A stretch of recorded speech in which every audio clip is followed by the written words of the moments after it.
বর্তমান আমরা আছি ফুলতলি বিচে। দেখতেছেন আপনারা কি সুন্দর ওয়েদার, আসলে এটা মনকে অনেক মানে প্রশান্তি দেয়। এরকম ভিউ খুবই কম দেখা যায়। আমরা তিনজনে মিলে এটা অনেক সুন্দরভাবে উপভোগ করতেছি।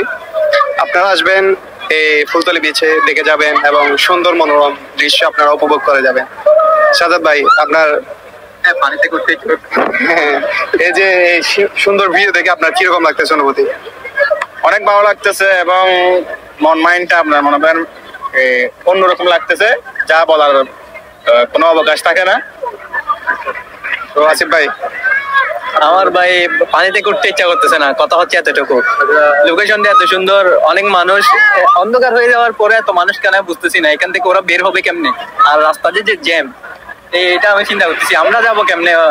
আচ্ছা, এখান থেকে এখানে আসতে কয় মানে আনোয়ারা সমনি চমনি থেকে এখানে চাঁদুরি চমনি থেকে এখানে আসতে কয় ঘন্টা লাগছে তোমার?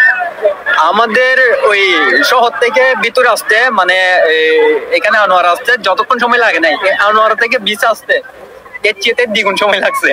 এর কারণটা হলো প্রচুর জ্যাম ছিল। আজকে নাকি হঠাৎ করে জ্যামটা বেজে গেছিল, এখানে নাকি বেসিক্যালি জ্যামটা থাকে না, তো আজকেই ছিল।